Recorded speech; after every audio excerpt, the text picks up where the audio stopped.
Hello friends, welcome to the channel and today's video. Today we will discuss the topic India's impossible choice of sea power versus land power. India is at a crossroads, facing a choice that will define its future for the next century. Sometime in the next 24 months, it has to decide where its power really lies.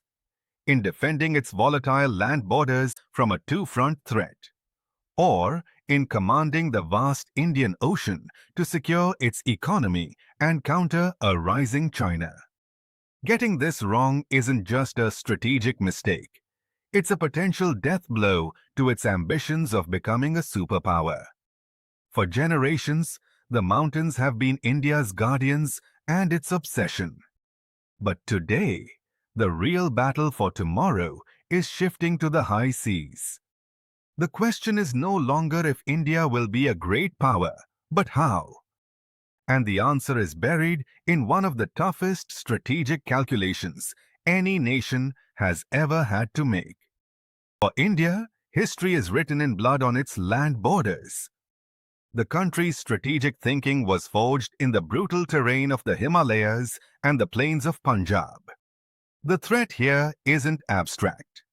It's the tangible reality of thousands of miles of disputed frontiers with two nuclear-armed rivals who are increasingly working together, Pakistan and China.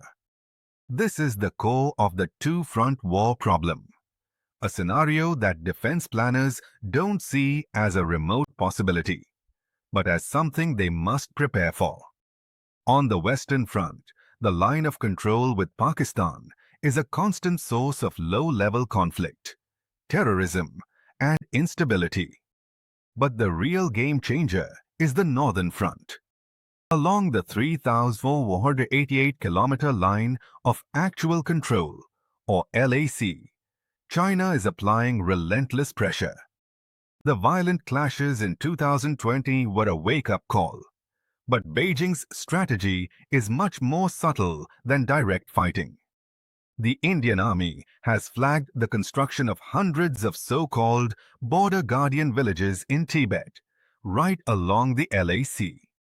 These aren't just civilian towns.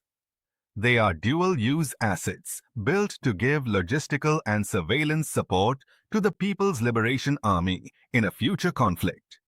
If India fails to secure these land borders, the consequences would be catastrophic.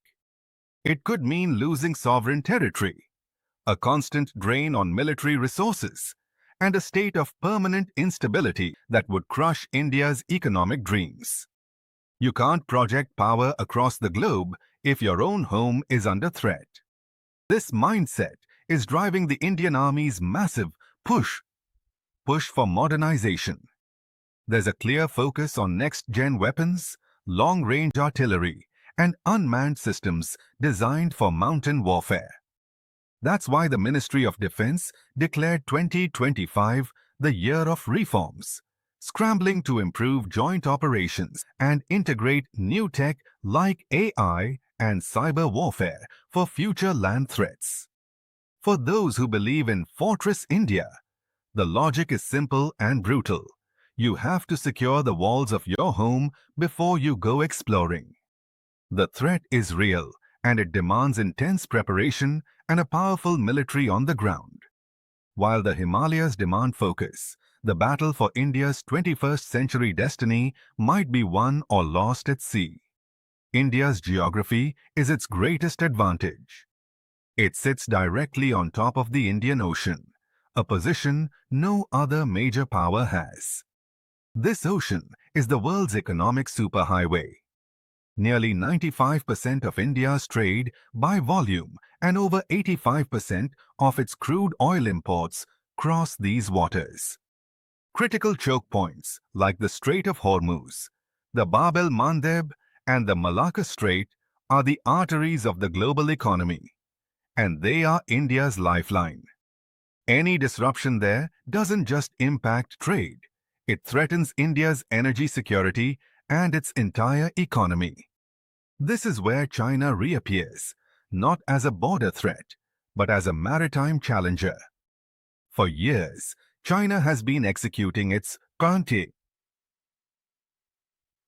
string of pearls strategy, building a network of ports and naval facilities from the South China Sea to Africa.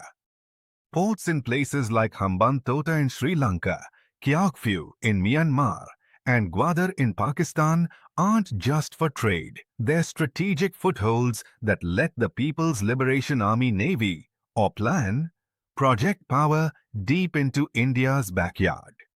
Recent intelligence is even more concerning. Since early 2026, China has significantly ramped up its naval patrols in the Indian Ocean, partly due to regional conflicts, but also as a clear signal of its long-term goals. On top of this, a multi-year campaign involving at least 42 Chinese research vessels has been mapping the seabed and water conditions across the Indian and Pacific Oceans. This isn't just for science. This data is critical for submarine warfare, improving navigation, hiding subs, and detecting enemy ones, essentially preparing the underwater battlefield. In response, India is finally shaking off its historical sea blindness. The 2015 vision of SAGAR, or Security and Growth for All in the Region, has now evolved. 10 years later, this has been updated with a global maritime vision called Mahasagar, which focuses on security and growth across regions. This strategy aims to make India a primary security provider in the region, fighting threats like piracy and terrorism while building alliances with other navies. The Indian Navy is in the middle of a huge expansion. Reports suggest it could commission up to 15 to 19 new warships in 26 alone, a record number. The plan is to have a fleet of around 175 warships by 2030. A massive program to build 4 advanced landing helicopter docks, LHDs, is also underway. These aren't just transport ships. They're being designed as drone-ready pocket aircraft carriers that can act as motherships for unmanned systems, a revolutionary step in naval warfare. For sea power supporters, the argument is simple. Controlling the Indian Ocean isn't a choice. It's essential for economic survival and for countering China's global ambitions. So land or sea, a massive army guarding the mountains or a blue water navy dominating the ocean. It feels like an impossible choice. But the smartest military thinkers say this is a false dilemma. The future of Indian military power isn't about picking one over the other. It's about integrating them. In modern war, the domains are all connected. A conflict in the Himalayas will have an impact at sea, and a fight at sea will have consequences on land. The real path to superpower status for India is to become a true hybrid power, a nation that can both deter attacks on its land borders and project credible force across the oceans. This will demand an incredibly difficult balancing act with budgets, resources, and strategic priorities. The military is already trying to move in this direction with a 15-year modernization plan that prioritizes technologies like AI, space systems, and cyber defense, which are used by all branches of the armed forces. The goal is a military that can run multi-domain operations, where actions in the air, on land, at sea, and in cyberspace are all synchronized. This integrated strategy recognizes that India's land and sea challenges are two sides of the same coin. China is the main long-term rival, and its threat appears in both domains. A strong navy that can threaten China's vital sea lanes, the same lanes that carry its own energy and trade, is a powerful deterrent against an attack on the land border. On the flip side, a secure border frees up resources and strategic focus.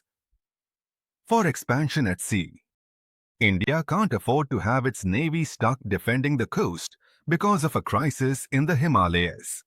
nor can it allow its army's position to be weakened by threats to its economic lifelines. The strategy must be to hold the line on land while pushing out at sea.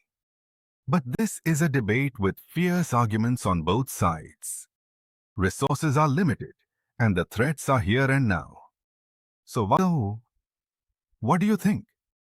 In the next 24 months, where should India put its immediate focus and money? Should it build an unbreakable fortress in the Himalayas, or should it build a navy that can command the Indian Ocean? Let us know your strategic choice in the comments below. India's rise isn't guaranteed. It will be decided by this monumental strategic choice. The decisions made in the next 24 months. How the record Rs 785 lakh crore defense budget for 2026-27 is spent, which modernization projects are prioritized, and what strategic posture is adopted, will have consequences for decades to come. India is on an ambitious journey, transforming from a buyer's navy to a builder's navy, and from a land-focused army to a tech-driven force. But the challenges are enormous.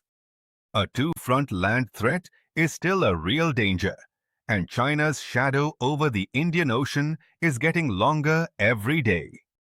India doesn't have the luxury of choosing its battles. It has to be ready for all of them. The world is watching to see if the elephant, long focused on guarding its territory, will finally learn to command the seas. If you liked today's video, please give this video a thumbs up and share this video with your friends. Please do not forget to subscribe to the channel and press the bell icon. See you in next video. Bye-bye.